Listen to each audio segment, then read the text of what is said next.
Hi students, once again welcome back to Regional Learning Channel. ഇന്ന് നമ്മൾ discuss ചെയ്യുന്നത് +2 social വർക്കിലെ വളരെ ഇമ്പോർട്ടൻ്റ് ആയിട്ടുള്ള ക്വസ്റ്റ്യൻസ് ആണ്. അപ്പോൾ ചാപ്റ്റർ വൈസ് ആയിട്ട് വർഷങ്ങളായിട്ട് റിപ്പീറ്റ് ചെയ്ത് വരുന്ന ക്വസ്റ്റ്യൻസ് ഏതൊക്കെയാണെന്നുള്ളത് നമുക്ക് നോക്കാം. ഒന്നാമത്തെ ചാപ്റ്ററാണ് സോഷ്യൽ വർക്ക് മെത്തേഡ്. ഇതിൽ നിന്ന് വളരെ ഇമ്പോർട്ടൻ്റ് ആയിട്ട് നമ്മൾ ശ്രദ്ധിക്കേണ്ട ഒരു ഷുവർ ക്വസ്റ്റ്യൻ ആണ് principles of social case worker. അതായത് സോഷ്യൽ കേസ് വർക്കറിൻ്റെ തത്വങ്ങൾ എന്തൊക്കെയാണെന്നുള്ളതാണ്. അപ്പോൾ ഏകദേശം ഒരു 7 പ്രിൻസിപ്പിൾസ് ഉണ്ട്. ഇതൊരു എസ്എ ക്വസ്റ്റ്യൻ ആണ് ചോദിച്ചു വേണം, അല്ലെങ്കിൽ ഒരു ഷോർട്ട് എസ്സേ ചോദിക്കും.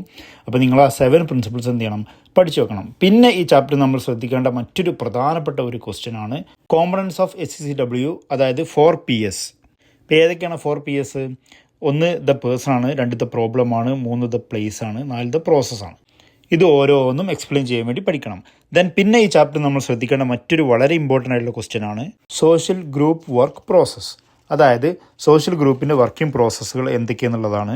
അപ്പോൾ ഇതിൻ്റെ 4 ഫേസസ് ഉണ്ട്, അതായത് 4 സ്റ്റെപ്പുകളുണ്ട്. ആ 4 നിങ്ങൾ എന്ത് ചെയ്യണം, പഠിച്ചു വെക്കണം.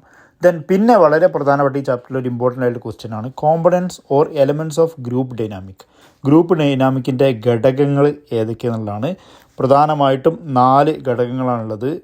അത് 4 നിങ്ങൾ എന്ത് ചെയ്യണം, എക്സ്പ്ലെയിൻ ചെയ്യാൻ വേണ്ടി പഠിച്ചു വെക്കണം.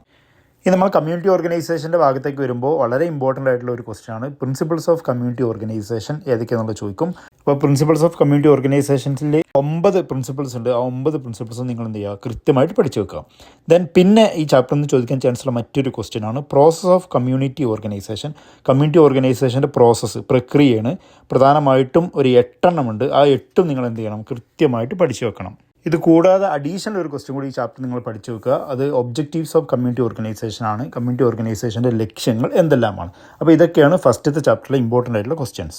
നമ്മുടെ രണ്ടാമത്തെ ചാപ്റ്റർ സെക്കൻഡറി മെത്തേഡ്സൊക്കെ വരുമ്പോൾ അതിൽ പ്രധാനമായിട്ട് നമ്മൾ ശ്രദ്ധിക്കേണ്ട ഒരു ഷുവർ ക്വസ്റ്റ്യൻ ആണ് ഒബ്ജക്റ്റീവ്സ് ഓഫ് സോഷ്യൽ ആക്ഷൻ. ഒരുപാട് വർഷങ്ങളായിട്ട് ക്വസ്റ്റ്യൻ റിപ്പീറ്റ് ചെയ്ത് വരുന്നുണ്ട്. ഈ ക്വസ്റ്റ്യൻ എന്തായാലും ചോദിക്കും. അതായത് സോഷ്യൽ ആക്ഷൻ്റെ ഒബ്ജക്റ്റീവ് എന്താണ്. ഇനി ഒബ്ജക്റ്റീവ് ചോദിച്ചില്ല എന്നുണ്ടെങ്കിൽ പ്രിൻസിപ്പിൾസ് ഓഫ് സോഷ്യൽ ആക്ഷൻ ചോദിക്കും. അതായത് സോഷ്യൽ ആക്ഷൻ്റെ പ്രിൻസിപ്പിൾസ് എന്തൊക്കെയെന്നുള്ള, തത്വങ്ങൾ എന്തൊക്കെയെന്നുള്ളതാണ്. ഇതും കുറേ വർഷങ്ങളായിട്ട് റിപ്പീറ്റ് ചെയ്ത് വരുന്ന ഒരു ക്വസ്റ്റ്യൻ ആണ്. ഇത് പ്രധാനമായിട്ടും എസ്സേ ടൈപ്പ് ക്വസ്റ്റ്യൻ ആയിട്ടാണ് ചോദിക്കുക, അല്ലെങ്കിൽ ഷോർട്ട് എസ്സേ ചോദിക്കും. അപ്പോൾ 5 പ്രിൻസിപ്പിൾസ് ഉണ്ട്. ആ 5 പ്രിൻസിപ്പിൾസ് എന്ത് ചെയ്യുക, പഠിച്ചു വെക്കുക. പിന്നെ ഈ ചാപ്റ്ററിൽ ചോദിക്കാൻ ചാൻസുള്ള മറ്റൊരു ക്വസ്റ്റ്യൻ ആണ് process of social action. Social ആക്ഷൻ്റെ പ്രക്രിയകൾ, പ്രോസസ്സുകൾ എന്തൊക്കെയാണെന്നുള്ളത് ചോദിക്കും. അപ്പോൾ ഈ 3 ക്വസ്റ്റ്യനിൽ ഏതെങ്കിലും ഒരു ക്വസ്റ്റ്യൻ ഷുവറായിട്ട് ചോദിക്കും. ചിലപ്പോൾ 2 ക്വസ്റ്റ്യനും എന്തായാലും വരും. അപ്പോൾ ഈ 3 നിങ്ങൾ പഠിച്ചു വെക്കുക. ഇതൊരു ഷോർട്ട് എസ്സേ ചോദിക്കാനാണ് ചാൻസ് കൂടുതൽ. പിന്നെ ഒരു 2 മാർക്കിന് അല്ലെങ്കിൽ ഒരു 3 മാർക്കിന് ലിസ്റ്റ് ചെയ്യാൻ വേണ്ടി ഒരു ചോദ്യം വരും. സോഷ്യൽ ആക്ഷൻ്റെ ഗ്രൂപ്പുകൾ ഏതൊക്കെയാണെന്നുള്ളത് ഒരു ക്വസ്റ്റ്യൻ വരും. അതായത് സോഷ്യൽ ആക്ഷൻ്റെ സംഘടനകൾ ഏതൊക്കെയെന്നുള്ളതാണ്. ദെൻ പിന്നെ ചോദിക്കാൻ ചാൻസുള്ള മറ്റൊരു ക്വസ്റ്റ്യൻ ആണ് process and function of social welfare administration. അതായത് സാമൂഹിക ക്ഷേമഭരണത്തിൻ്റെ പ്രക്രിയകളും പ്രവർത്തനങ്ങളും എന്തൊക്കെയെന്നുള്ളത് വിവരിക്കാൻ വരും. അപ്പോൾ അതിനൊരു 7 സ്റ്റെപ്സ് ഉണ്ട്. ആ സ്റ്റെപ്സുകൾ നിങ്ങൾ എന്ത് ചെയ്യണം, പഠിച്ചു വെക്കണം. ദെൻ ഇനിയൊരു 100% ഷുവർ ക്വസ്റ്റ്യൻ ആണ്. ഈ ക്വസ്റ്റ്യൻ എന്തായാലും ചോദിക്കും. സോഷ്യൽ വർക്ക് റിസർച്ചിൻ്റെ ഭാഗത്ത് നിന്ന് വരുന്ന ഒരു ക്വസ്റ്റ്യൻ ആണ് റിസർച്ചിൻ്റെ പ്രോസസ്സുകൾ എന്തൊക്കെയെന്നുള്ളതാണ്. ഇത് എല്ലാ വർഷവും ക്വസ്റ്റ്യൻ റിപ്പീറ്റ് ചെയ്ത് കാണുന്നുണ്ട്. ഇത് എസ്സേ ആണ് ചോദിക്കുക. 6 മാർക്കിൻ്റെ ഒരു എസ്സേ ക്വസ്റ്റ്യൻ ആയിരിക്കും. അപ്പോൾ റിസർച്ചിൻ്റെ പ്രോസസ്സ്, അതായത് സ്റ്റെപ്സ് ഓഫ് റിസർച്ച് ഏതൊക്കെയെന്നുള്ളതാണ്. പ്രധാനമായിട്ടും 10 സ്റ്റെപ്സിൻ്റെ റിസർച്ചിൻ്റെ സ്റ്റെപ്സുകൾ, അത് 10ഉം നിങ്ങൾ എന്ത് ചെയ്യണം, പഠിച്ചു വെക്കണം. അപ്പോൾ ഇതൊക്കെയാണ് രണ്ടാമത്തെ ചാപ്റ്ററിലെ ഇമ്പോർട്ടൻ്റ് ആയിട്ടുള്ള ക്വസ്റ്റ്യൻസ്. ഇനി 3rd യൂണിറ്റ് ആണ് ലീഡർഷിപ്പ് ആൻഡ് കമ്മ്യൂണിക്കേഷൻ. ഇതിൽ നിന്ന് പ്രധാനമായിട്ട് നമ്മൾ ശ്രദ്ധിക്കേണ്ട ഒരു ഷുവർ ക്വസ്റ്റ്യൻ ആണ് ഫങ്ഷൻസ് ഓഫ് എ ലീഡർ. ഒരു നേതാവിൻ്റെ പ്രവർത്തനങ്ങൾ, ലീഡറുടെ പ്രവർത്തനങ്ങൾ ഏതൊക്കെയെന്നുള്ളതാണ്. ഇപ്പോൾ പോളിസി മേക്കർ, പ്ലാനർ, എക്സിക്യൂട്ടീവ് തുടങ്ങിയ ഒരു 10ഓളം പ്രവർത്തനങ്ങളുണ്ട്. ആ 10 നിങ്ങൾ പഠിച്ചു വെക്കണം. ദെൻ പിന്നെ ഒരു 100% ഷുവർ ക്വസ്റ്റ്യൻ, ഈ ക്വസ്റ്റ്യനും എല്ലാ വർഷവും റിപ്പീറ്റ് ചെയ്ത് വരുന്നുണ്ട്. ക്വാളിറ്റീസ് ഓഫ് എ ലീഡർ, ഒരു ലീഡറിൻ്റെ ഗുണങ്ങൾ എന്തൊക്കെയെന്നുള്ളതാണ്. ഏകദേശം 10-11 പോയിൻ്റ് ഉണ്ട് ഒരു ലീഡറുടെ ഗുണങ്ങൾ. അത് എല്ലാം നിങ്ങൾ എന്ത് ചെയ്യണം, പഠിച്ചു വെക്കണം. ചിലപ്പോൾ ലിസ്റ്റ് ചെയ്യാൻ വരും. എന്നിരുന്നാലും അത് എക്സ്പ്ലെയിൻ ചെയ്യാൻ ഷോർട്ട് എസ്സേ ആയിട്ടാണ് കാണുക.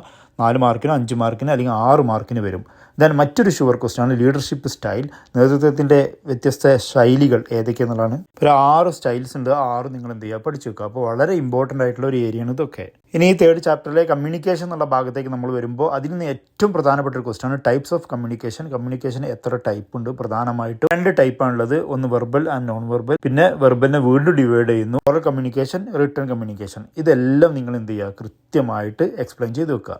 ദെൻ മറ്റൊരു ഷുവർ ക്വസ്റ്റ്യൻ ആണ് വർഷങ്ങളായിട്ട് റിപ്പീറ്റ് ചെയ്ത് വരുന്ന ഒരു 100% ചോദിക്കാൻ ചാൻസ് ഉള്ള ഒരു ക്വസ്റ്റ്യൻ ആണ് ബാരിയേഴ്സ് ഓഫ് കമ്മ്യൂണിക്കേഷൻ. ആശയവിനിമയത്തിൻ്റെ തടസ്സങ്ങൾ എന്തൊക്കെയെന്നുള്ളതാണ്. പ്രധാനമായിട്ടും 5 തടസ്സങ്ങൾ നിങ്ങൾ പഠിച്ചിട്ടുണ്ടാകും. അതായത് ലാംഗ്വേജ് ബാരിയർ, സൈക്കോളജിക്കൽ ബാരിയർ തൊട്ട് ആറ്റിറ്റ്യൂഡിനൽ ബാരിയേഴ്സ് വരെയുള്ള 5 പോയിന്റ്സുകളുണ്ട്. 5 ബാരിയേഴ്സ് ആണ് പ്രധാനമായിട്ടുള്ളത്. 5 തടസ്സങ്ങളാണ് കമ്മ്യൂണിക്കേഷന്, ഒരു എഫക്റ്റീവ് കമ്മ്യൂണിക്കേഷന്. അത് എന്തൊക്കെയെന്നുള്ളത് കൃത്യമായിട്ട് എക്സ്പ്ലെയിൻ ചെയ്യണം. ദെൻ മറ്റൊരു ഷുവർ ക്വസ്റ്റ്യൻ ആണ് ടിപ്സ് ഫോർ എഫക്റ്റീവ് കമ്മ്യൂണിക്കേഷൻ. ഒരു നല്ലൊരു കമ്മ്യൂണിക്കേഷൻ അല്ലെങ്കിൽ ഫലപ്രദമായുള്ള ഒരു ആശയവിനിമയത്തിലുള്ള ടിപ്സുകൾ എന്തൊക്കെയാണെന്നുള്ളതാണ്. അപ്പോൾ പ്രധാനമായിട്ടും ഒരു 11 ടിപ്സ് ഉണ്ട്. ആ 11 ടിപ്സ് നിങ്ങൾ എന്ത് ചെയ്യുക, പഠിച്ചു വെക്കുക.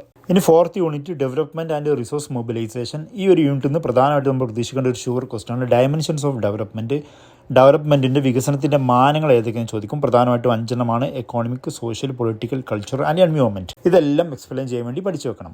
ദെൻ മറ്റൊരു ഷുവർ ക്വസ്റ്റ്യൻ ആണ് അപ്രോച്ചസ് ടു ഡെവലപ്മെൻറ്റ്. വികസനത്തിലേക്കുള്ള സമീപനങ്ങൾ എന്തൊക്കെയാണെന്നുള്ളതാണ്. ഏകദേശം ഒരു 7 അപ്രോച്ചസ് ഉണ്ട്. അത് ഏതൊക്കെയാണെന്നുള്ള കൃത്യമായിട്ട് നിങ്ങൾ പഠിച്ചു വെക്കണം. ചിലപ്പോൾ അതിൽ ഏതെങ്കിലും ഒരു അപ്രോച്ചസ് ഇട്ടിട്ട് 2 മാർക്കിനോ അല്ലെങ്കിൽ ഏതെങ്കിലും 2 എണ്ണം എക്സ്പ്ലെയിൻ ചെയ്യാൻ വേണ്ടി 4 മാർക്കിനോ ഒക്കെ ചോദിക്കും. പിന്നെ കമ്മ്യൂണിറ്റി ഡെവലപ്മെൻറ്റ് പ്രോഗ്രാമിൻ്റെ അണ്ടറിൽ വരുന്ന ഒരു പ്രോഗ്രാമാണ് SGSY. അതിനെക്കുറിച്ചൊരു നോട്ട് ചെയ്താൽ വേണ്ടി ചോദിക്കും, അല്ലെങ്കിൽ അതിൻ്റെ ഫുൾ ഫോം എഴുതാൻ വേണ്ടി ചോദിക്കും. ഇതല്ലാന്നുണ്ടെങ്കിൽ Mahatma Gandhi national rural employment guarantee പ്രോഗ്രാമിനെ കുറിച്ച് ചോദിക്കും, അതിൻ്റെ എക്സ്പാൻഷൻ ചോദിക്കും, അല്ലെങ്കിൽ അതിനെക്കുറിച്ചൊരു നോട്ട് ചെയ്താൻ വേണ്ടി ചോദിക്കും. അപ്പോൾ എന്നാണ് തുടങ്ങിയത്, അതിൻ്റെ ലക്ഷ്യങ്ങൾ എന്തൊക്കെയാണെന്നുള്ളതൊക്കെ എഴുതി വെക്കണം. ദെൻ മറ്റൊരു പ്രധാനപ്പെട്ട ക്വസ്റ്റ്യൻ ആണ് പാർട്ടിസിപ്പേറ്ററി റൂറൽ അപ്രീഷ്യൽ PRA. നമ്മുടെ റിസോഴ്സ് മൊബിലൈസേഷൻ്റെ ഭാഗത്ത് നിന്ന് വരുന്ന ഒരു ക്വസ്റ്റ്യൻ ആണ്. 100% ഈ ക്വസ്റ്റ്യൻ വരും. വർഷങ്ങളായിട്ട് 6 മാർക്കിൻ്റെ എസ്സേ ആയിട്ടാണ് ഇത് വരുന്നത്. എന്താണ് PRA എന്നുള്ളത് കൊണ്ട് ഉദ്ദേശിക്കുന്നത്, അത് കൃത്യമായിട്ട് നിങ്ങൾക്ക് ഡിഫൈൻ ചെയ്യാൻ പറ്റണം. ദെൻ അതേപോലെ തന്നെ അതിൻ്റെ ടൂൾസ് ചോദിക്കും, ടൂൾസ് ഓഫ് PRA. ഇതാണ് പ്രധാനമായിട്ട് ചോദിക്കുക, ഒരു എസ്സേ ആയിട്ട് ചോദിക്കും. എന്തൊക്കെയാണ് PRAയുടെ ടൂൾസുകൾ? 8 ടൂൾസ് ഉണ്ട്. ആ 8 ടൂൾസ് നിങ്ങൾ എന്ത് ചെയ്യുക, പഠിച്ചു വെക്കുക. അതൊരു ഷുവർ ക്വസ്റ്റ്യൻ ആണ്, എസ്സേ എന്തായാലും വരും. ദെൻ മറ്റൊരു പ്രധാനപ്പെട്ട ഒരു ക്വസ്റ്റ്യൻ ആണ് മെത്തേഡ് ഓഫ് റിസോഴ്സ് മൊബിലൈസേഷൻ. വിഭവ സമാഹരണ രീതികൾ, അതായത് മെത്തേഡ്സ് ഓഫ് റിസോഴ്സ് മൊബിലൈസേഷൻ. അതിലൊരു 7 മെത്തേഡ് ഉണ്ട്. അപ്പോൾ ആ 7 മെത്തേഡ്സും നിങ്ങൾ എന്ത് ചെയ്യണം, പഠിച്ചു വെക്കണം. അപ്പോൾ ഇതൊക്കെയാണ് ഈ ചാപ്റ്ററിലെ ഇമ്പോർട്ടൻ്റ് ആയിട്ടുള്ള ക്വസ്റ്റ്യൻസ്. ഇനി 5th ചാപ്റ്റർ ആണ് ഹെൽത്ത്, ആരോഗ്യം. ഈ ഒരു ചാപ്റ്ററിൽ നിന്ന് പ്രധാനമായിട്ടും ആരോഗ്യം എന്താണെന്ന് നിർവചിക്കാൻ വേണ്ടി 2 മാർക്കിന് ഒരു ക്വസ്റ്റ്യൻ വരും, ഡിഫൈൻ ഹെൽത്ത്. ദെൻ പിന്നെ മറ്റൊരു ഷുവർ ക്വസ്റ്റ്യൻ ആണ് ഡയമെൻഷൻസ് ഓഫ് ഹെൽത്ത്, ആരോഗ്യത്തിൻ്റെ മാനങ്ങൾ. പ്രധാനമായിട്ട് 10 ഉള്ളത്: physical, mental, social, spiritual, vocational, cultural, economic, environment, educational and nutritional. അപ്പോൾ ഇതെല്ലാം എന്ത് ചെയ്യണം, നിങ്ങൾ കൃത്യമായിട്ട് പഠിച്ചേക്കണം. ഇതൊരു ഷുവർ ക്വസ്റ്റ്യൻ ആണ്. ഇനി ഡയമെൻഷൻ ഇൻ കേസ് ചോദിച്ചില്ല എന്നുണ്ടെങ്കിൽ ഡിറ്റർമിനൻസ് ഓഫ് ഹെൽത്ത് ചോദിക്കട്ടോ, ആരോഗ്യം നിർണ്ണയിക്കുന്ന ഘടകങ്ങൾ. അപ്പോൾ അത് രണ്ടും നിങ്ങൾ ഒരുമിച്ച് എന്ത് ചെയ്യുക, പഠിച്ചു വെക്കുക. ദെൻ ഒരു 100% ചോദിക്കാൻ ചാൻസ് ഉള്ള ഒരു ഷുവർ ക്വസ്റ്റ്യൻ ആണ് ഇൻഡിക്കേറ്റേഴ്സ് ഓഫ് ഹെൽത്ത്. ആരോഗ്യ സൂചിക എന്ന് പറയാൻ എന്താണ്, അത് എങ്ങനെയാണ് കണക്കാക്കുന്നത്, എങ്ങനെയാണ് ഉപയോഗിക്കുന്നത്, പൊതുവായി ഉപയോഗിക്കുന്ന സൂചികൾ ഏതൊക്കെയാണ്. ഇനി അതിൻ്റെ അകത്തുനിന്ന് മോർട്ടാലിറ്റി ഇൻഡിക്കേറ്റേഴ്സ് മാത്രം സെപ്പറേറ്റ് ആയിട്ട് ചോദിക്കും. അങ്ങനെ ചോദിച്ചു കണ്ടിട്ടുണ്ട്, മോർട്ടാലിറ്റി ഇൻഡിക്കേറ്റേഴ്സ് എങ്ങനെയാണ് കാണുന്നത് എന്നുള്ളത്.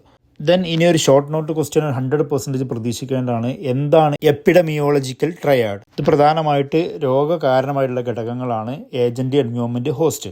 അപ്പോൾ ഇത് കൃത്യമായിട്ട് എന്ത് ചെയ്യുക, നിങ്ങൾ എക്സ്പ്ലെയിൻ ചെയ്ത് വെക്കുക. പിന്നെ നമ്മൾ ഈ ചാപ്റ്ററിൽ ശ്രദ്ധിക്കേണ്ട ഒരു ഷുവർ ക്വസ്റ്റ്യൻ ആണ് മെൻ്റൽ ഹെൽത്തിൻ്റെ ഭാഗത്തു നിന്ന് മെൻ്റൽ ഹെൽത്ത് എന്താണെന്നുള്ളത് ഡിഫൈൻ ചെയ്യാൻ വേണ്ടി, അതായത് മാനസികാരോഗ്യം എന്താണെന്നുള്ളത് നിർവചിച്ച് വെക്കുക. ദെൻ മറ്റൊരു പ്രധാനപ്പെട്ട ക്വസ്റ്റ്യൻ ആണ് factors contribute to mental health. മാനസിക ആരോഗ്യത്തിന് കാരണമാകുന്ന ഘടകങ്ങൾ ഏതൊക്കെയെന്നുള്ളതാണ്. ഒരു 5 ഘടകങ്ങളുടെ 5 നിങ്ങൾ എന്ത് ചെയ്യണം, പഠിച്ചു വെക്കണം. ദെൻ മറ്റൊരു പ്രധാനപ്പെട്ട ക്വസ്റ്റ്യൻ ആണ് എക്സ്പ്ലെയിൻ കോമൺ മെൻ്റൽ ഡിസോർഡേഴ്സ്. ഇത് എല്ലാം കൂടെ ചോദിച്ചിട്ട് പ്രധാനമായിട്ടുള്ള മാനസിക തകരാറുകൾ എല്ലാം എക്സ്പ്ലെയിൻ ചെയ്യാൻ വേണ്ടി ഒരു എസ്സേ വരും. അല്ലാന്നുണ്ടെങ്കിൽ ഇതിൽ ഏതെങ്കിലും ഒരു മെൻ്റൽ ഡിസോർഡർ എടുത്തിട്ട് ചോദിക്കുമ്പോൾ, ഫോർ എക്സാമ്പിൾ സിംറ്റംസ് ഓഫ് ഡിപ്രഷൻ്റെ അടയാളങ്ങൾ എന്തൊക്കെയാണെന്നുള്ളത്, അല്ലെങ്കിൽ ലക്ഷണങ്ങൾ എന്തൊക്കെയാണെന്നുള്ളത് ചോദിക്കും. എന്നിരുന്നാലും കൂടുതലായിട്ട് 2-3 പ്രാവശ്യം മുമ്പ് ചോദിച്ചു കണ്ടിട്ടുള്ള ഒരു ക്വസ്റ്റ്യൻ ആണ് സിംറ്റംസ് ഓഫ് ബൈപോളാർ ഡിസോർഡർ. അതായത് ബൈപോളാർ ഡിസോർഡറിൻ്റെ ലക്ഷണങ്ങൾ എന്തൊക്കെയാണെന്നുള്ളതാണ്. അപ്പോൾ ഈ ഒരു ഭാഗം മൊത്തം നിങ്ങൾ എന്ത് ചെയ്യണം, പഠിച്ചു വെക്കണം. ഇത് വളരെ ഇമ്പോർട്ടൻ്റ് ആയിട്ടുള്ള ഒരു ക്വസ്റ്റ്യൻ ആണ്. അപ്പോൾ ഇതൊക്കെയാണ് 5ാമത്തെ ചാപ്റ്ററിലെ ഇമ്പോർട്ടൻ്റ് ആയിട്ടുള്ള ക്വസ്റ്റ്യൻസ്. നമ്മുടെ 6ാമത്തെ യൂണിറ്റ് ആണ് hygiene and health care service. ഇതിൽ നിന്ന് നമ്മൾ ശ്രദ്ധിക്കേണ്ട ഒരു ക്വസ്റ്റ്യൻ ആണ് ടൈപ്സ് ഓഫ് പൊല്യൂഷൻ. അതായത് മലിനീകരണം എത്ര തരമുണ്ട്, ഏതൊക്കെ ടൈപ്സ് ആണെന്നുള്ളത് ചോദിക്കും. അപ്പോൾ നമ്മുടെ air pollution, water pollution, sound pollution, soil pollution, ഇങ്ങനത്തെ ടൈപ്പുകളുണ്ടല്ലോ, ആ ടൈപ്പുകളൊക്കെ നിങ്ങൾ പഠിച്ചു വെക്കണം. പക്ഷേ ഇതിൽ നിന്ന് കൂടുതലായിട്ട് കണ്ടുവന്നുള്ളത് ഏതെങ്കിലും ഒരു ടൈപ്പ് ചോദിക്കാനാണ്. പ്രധാനമായിട്ട് കണ്ടുവന്നുള്ളത് വാട്ടർ പൊല്യൂഷനാണ്, ജലമലിനീകരണമാണ്. ജലമലിനീകരണത്തിൻ്റെ കാരണങ്ങൾ എന്താണെന്നുള്ളതാണ്, എങ്ങനെയാണ് ജലമലിനമാവുന്നത്, ഈ കാര്യങ്ങളൊക്കെ എന്ത് ചെയ്യണം, നിങ്ങൾ കൃത്യമായിട്ട് പഠിച്ചു വെക്കണം. ദെൻ മറ്റൊരു 100% ഷുവർ ക്വസ്റ്റ്യൻ ആണ് prevention and control of pollution. പൊല്യൂഷനെ, മലിനീകരണത്തെ നമുക്ക് എങ്ങനെ തടഞ്ഞു നിർത്താം, അത് തടയാനുള്ള മാർഗ്ഗങ്ങൾ എന്തൊക്കെയാണ്. അപ്പോൾ അതിൻ്റെ ഒരു 8ഓളം പോയിന്റ്സ് നിങ്ങൾ പഠിക്കാണ്ട് ആ 8ഉം കൃത്യമായിട്ട് പഠിച്ച് എക്സ്പ്ലെയിൻ ചെയ്ത് വെക്കണം. നമ്മൾ ഹെൽത്ത് കെയറിൻ്റെ ആ ഒരു ഭാഗത്തേക്ക് വരുമ്പോൾ അതിൽ നിന്ന് ഏറ്റവും ഇമ്പോർട്ടൻ്റ് ആയിട്ടുള്ള ശ്രദ്ധിക്കേണ്ട ഒരു ക്വസ്റ്റ്യൻ ആണ് ഡയമെൻഷൻസ് ഓഫ് ഹെൽത്ത് കെയർ. അതായത് ആരോഗ്യ പരിപാലനത്തിന് വിവിധ മാനങ്ങൾ, തലങ്ങൾ ഏതൊക്കെയെന്നുള്ളതാണ്. പ്രധാനമായിട്ടും 4 എണ്ണമാണ്. ആ 4 നിങ്ങൾ എന്ത് ചെയ്യുക, പഠിച്ചു വെക്കുക. ചിലപ്പോൾ അതിൽ നിന്ന് പ്രമോഷൻ എന്താണെന്ന് മാത്രം എടുത്ത് ചോദിക്കൂട്ടോ. അങ്ങനെ 2-3 ക്വസ്റ്റ്യൻ പേപ്പർ കണ്ടിട്ടുണ്ട്, പ്രമോഷൻ്റെ ഒരു ഭാഗം മാത്രം ചോദിക്കും. ദെൻ മറ്റൊരു ഷുവർ ക്വസ്റ്റ്യൻ ആണ് component of school health programme, school ആരോഗ്യ പരിപാടിയുടെ ഘടകങ്ങൾ ഏതൊക്കെയാണെന്നുള്ളതാണ്. അപ്പോൾ ഏതൊക്കെയാണ് ഘടകങ്ങൾ? ഹെൽത്ത് എഡ്യൂക്കേഷൻ ആണ്, ഹെൽത്ത് എൻവയോൺമെൻറ്റ് ആണ്, ഹെൽത്ത് കെയർ സർവീസ് ആണ്. അപ്പോൾ ഇതെല്ലാം എക്സ്പ്ലെയിൻ ചെയ്യാൻ വേണ്ടി നിങ്ങൾ ശ്രമിക്കുക. ദെൻ മറ്റൊരു ഷുവർ ക്വസ്റ്റ്യൻ ആണ് ഈ ചാപ്റ്ററിൽ നിന്ന് നാഷണൽ എയ്ഡ്സ് കൺട്രോൾ പ്രോഗ്രാമിനെ കുറിച്ച് നിങ്ങൾക്ക് ചിലപ്പോൾ ഒരു ഷോർട്ട് നോട്ട് എഴുതാൻ വേണ്ടി ചോദിക്കും, അല്ലെങ്കിൽ ഒരു പോസ്റ്റർ ഉണ്ടാക്കാൻ വേണ്ടി ചോദിക്കും. അതായത് എയ്ഡ്സിലായിട്ട് ബന്ധപ്പെട്ട് ഒരു പോസ്റ്റർ മേക്ക് ചെയ്യാൻ വേണ്ടി ചോദിക്കും. ദെൻ പിന്നെ ഈ ഒരു ചാപ്റ്ററിന് ചോദിക്കാൻ ചാൻസ് ഉള്ള മറ്റൊരു ഷോർട്ട് നോട്ട് ക്വസ്റ്റ്യൻ ആണ് national mental health programme NMHP. അപ്പോൾ അത് എന്നാണ് തുടങ്ങിയത്, അതിൻ്റെ പ്രധാനപ്പെട്ട ലക്ഷ്യങ്ങൾ എന്തൊക്കെയാണെന്ന്, അല്ലെങ്കിൽ അതിൻ്റെ എക്സ്പാൻഷൻ ചോദിക്കും, എന്താണ് NMHP എന്നതിൻ്റെ ഫുൾ ഫോം എന്ന് ചോദിക്കും. അപ്പോൾ ഇതൊക്കെയാണ് ഈ ചാപ്റ്ററിലെ ഇമ്പോർട്ടൻ്റ് ആയിട്ടുള്ള ക്വസ്റ്റ്യൻസ്. നമ്മുടെ 7th യൂണിറ്റ് ആണ്, വളരെ ഇമ്പോർട്ടൻ്റ് ആയിട്ടുള്ള ഒരു ചാപ്റ്ററാണത്. 2 എസ്സേകൾ ഈ ചാപ്റ്ററിൽ നിന്ന് ചോദിക്കാൻ ചാൻസ് ഉണ്ട്. ഒരു ഷോർട്ട് എസ്സേയും ഒരു ലോങ് എസ്സേയും എന്തായാലും ഈ ചാപ്റ്ററിൽ നിന്ന് മിക്കവാറും വരും. ഒട്ടുമിക്ക ക്വസ്റ്റ്യൻ പേപ്പറിൽ അങ്ങനെ കണ്ടിട്ടുണ്ട്. ഗൈഡൻസ് ആൻഡ് കൗൺസിലിംഗ് താരതമ്യേന ഒരു ഈസി ആയിട്ടുള്ള ഇൻട്രസ്റ്റിംഗ് ആയിട്ടുള്ള ഒരു ടോപ്പിക്കാണ്. അപ്പോൾ ഇതിലെ ഏറ്റവും ഫസ്റ്റത്തെ ക്വസ്റ്റ്യൻ എന്ന് പറയുന്നത് കാറ്റഗറിസ് ഓഫ് ഗൈഡൻസ് ആണ്. മാർഗ്ഗനിർദ്ദേശത്തിൻ്റെ സവിശേഷതകൾ ഏതൊക്കെയെന്നുള്ളതാണ്. പ്രധാനമായിട്ടും ഒരു 6 സവിശേഷത ഉണ്ട്, 6 നിങ്ങൾ പഠിച്ചു വെക്കണം. ദെൻ രണ്ടാമതായിട്ട് ചാപ്റ്റർ ചോദിക്കാൻ ചാൻസ് ഉള്ള ക്വസ്റ്റ്യൻ ആണ് need and importance of guidance. മാർഗ്ഗനിർദ്ദേശത്തിൻ്റെ ആവശ്യകതയും അതിൻ്റെ പ്രാധാന്യം എന്തൊക്കെയാണ്. അപ്പോൾ need and importance of guidance പ്രധാനമായിട്ട് ഒരു 9 പോയിന്റ് ഉണ്ട്. അതിൽ നിങ്ങൾക്കൊരു 8 അല്ലെങ്കിൽ ഒരു 6 ഒക്കെ എക്സ്പ്ലെയിൻ ചെയ്യാൻ വേണ്ടി ചോദിക്കും. ദെൻ പിന്നെ ഈ ചാപ്റ്ററിൽ പ്രധാനമായിട്ടും ശ്രദ്ധിക്കേണ്ട ഒരു ക്വസ്റ്റ്യൻ ആണ് means of career guidance. Career ഗൈഡൻസിൻ്റെ മാർഗ്ഗങ്ങൾ ഏതൊക്കെയെന്നുള്ളതാണ്. അപ്പോൾ ആ ഒരു ഏരിയയും കൂടി നിങ്ങൾ എന്ത് ചെയ്യണം, പഠിച്ചു വെക്കണം. ദെൻ പിന്നെ വളരെ ഇമ്പോർട്ടൻ്റ് ആയിട്ട് നമ്മൾ ഈ ചാപ്റ്ററിൽ പ്രതീക്ഷിക്കേണ്ട മറ്റൊരു ഷുവർ ക്വസ്റ്റ്യൻ ആണ് കൗൺസിലിങ്ങിൻ്റെ ഭാഗത്തേക്ക് വരുമ്പോൾ ടൈപ്പ് ഓഫ് കൗൺസിലിംഗ്. ഇതൊരു എസ്സേ ചോദിച്ചു കണ്ടിട്ടുണ്ട്. എന്താണ് വിവിധതരം കൗൺസിലിംഗ്, ഏതൊക്കെ ടൈപ്പാണ്. പ്രധാനമായിട്ടും കൗൺസിലിംഗ് 3 ടൈപ്പ് ഉണ്ട്. അപ്പോൾ 3 ടൈപ്പും എക്സ്പ്ലെയിൻ ചെയ്യാൻ വേണ്ടി നിങ്ങൾ ശ്രമിക്കണം. ഇതൊരു ഷോർട്ട് എസ്സേ ചോദിച്ചാണ് കണ്ടിട്ടുള്ളത്. മറ്റൊരു പ്രധാനപ്പെട്ട ചോദ്യമാണ് കൗൺസിലിംഗ് സ്കിൽസ്, അതായത് കൗൺസിലിങ്ങിൻ്റെ കഴിവുകൾ. കൗൺസിലിങ്ങിന് ഒരു 10 സ്കില്ലുണ്ട്. ആ 10 സ്കില്ല് നിങ്ങൾ എന്ത് ചെയ്യണം, പഠിച്ചു വെക്കണം. പിന്നെ ഒരു അഡീഷണൽ ക്വസ്റ്റ്യൻ കൂടി ഈ ചാപ്റ്ററിൽ നിന്ന് പഠിച്ചു വെക്കുക. ഒബ്ജക്റ്റീവ്സ് ഓഫ് സൈക്കോതെറാപ്പി, സൈക്കോതെറാപ്പിയുടെ ലക്ഷ്യങ്ങൾ എന്തൊക്കെയെന്നുള്ളതും ചോദിക്കും. അപ്പോൾ ഇതൊക്കെയാണ് ഈ ചാപ്റ്ററിലെ ഇമ്പോർട്ടൻ്റ് ആയിട്ടുള്ള ക്വസ്റ്റ്യൻസ്. നമ്മുടെ 8th യൂണിറ്റ് ആണ് ഫാമിലി ലൈഫ് എഡ്യൂക്കേഷൻ, കുടുംബജീവിത വിദ്യാഭ്യാസം. ഇതിൽ നിന്ന് പ്രധാനമായിട്ട് നമ്മൾ പ്രതീക്ഷിക്കേണ്ട ഒരു ക്വസ്റ്റ്യൻ ആണ് objectives of family life education, അതായത് കുടുംബജീവിത വിദ്യാഭ്യാസത്തിൻ്റെ ലക്ഷ്യങ്ങൾ എന്തൊക്കെയെന്നുള്ളതാണ്. ഇപ്പോൾ പ്രധാനമായിട്ടും ഒരു 7 ഒബ്ജക്റ്റീവ്സ് ഉണ്ട്. ആ 7 ഒബ്ജക്റ്റീവ്സ് നിങ്ങൾ എന്ത് ചെയ്യുക, കൃത്യമായിട്ട് പഠിച്ചു വെക്കുക. ദെൻ പിന്നെ വർഷങ്ങളായിട്ട് റിപ്പീറ്റ് ചെയ്തിരുന്ന ഒരു ക്വസ്റ്റ്യൻ ആണ് ഒബ്ജക്റ്റീവ്സ് ഓഫ് സെക്സ് എഡ്യൂക്കേഷൻ, ലൈംഗിക വിദ്യാഭ്യാസത്തിൻ്റെ ലക്ഷ്യങ്ങൾ എന്തൊക്കെയെന്നുള്ളതാണ്. ഈ പ്രസന്റ് സൊസൈറ്റിയിൽ വളരെ റെലവൻ്റ് ആയിട്ടുള്ള ഒരു ക്വസ്റ്റ്യൻ. അപ്പോൾ ഈ ക്വസ്റ്റ്യൻ നിങ്ങൾ എന്തായാലും പ്രതീക്ഷിക്കണം. അതേപോലെ തന്നെ സെക്ഷൽ ഡെവലപ്മെൻറ്റ് സ്റ്റേജസ് ആണ്, പ്രത്യേകിച്ച് പ്യൂബറിറ്റി ആൻഡ് അഡോളസൻസ്. അത് എന്തായാലും ചോദിക്കും. അത് കുറേ കാലങ്ങളായിട്ട് ചോദിച്ചു വരുന്ന ഒരു ക്വസ്റ്റ്യൻ ആണ്. അഡോളസൻസ് ആയിട്ട് ബന്ധപ്പെട്ട ഒരു ചോദ്യം വരും, അതായത് ലൈംഗിക വികസന ഘട്ടങ്ങൾ. അതിൽ മെയിനായിട്ട് physical, mental and social changes during adolescence പീരിയഡിലാണ് വരിക. അതായത് കൗമാര കാലഘട്ടത്തിൽ ശാരീരികവും മാനസികവുമായിട്ടുള്ള അല്ലെങ്കിൽ സാമൂഹികമായിട്ടുള്ള മാറ്റങ്ങൾ. അപ്പോൾ അത് ആൺകുട്ടികളിൽ എങ്ങനെയാണ്, പെൺകുട്ടികളിൽ എങ്ങനെയാണ്. അപ്പോൾ അത് രണ്ടും കോളം തിരിച്ച് കൃത്യമായിട്ട് എഴുതാനുള്ളൊരു ശ്രമം നടത്തണം. അപ്പോൾ കൂടുതലായിട്ട് ക്വസ്റ്റ്യൻസ് വരുന്ന ചാപ്റ്റേഴ്സ് മാത്രമാണ് നമ്മൾ ഇവിടെ ഡിസ്കസ് ചെയ്തിട്ടുള്ളത്. അപ്പോൾ ഇത് പഠിച്ചാൽ തന്നെ നിങ്ങൾക്ക് നല്ല ഒരു മാർക്ക് കിട്ടും. അപ്പോൾ എല്ലാവർക്കും നല്ല വിജയം ഉണ്ടാവട്ടെ. Best of luck. വീണ്ടും കാണാം. Thanks for watching.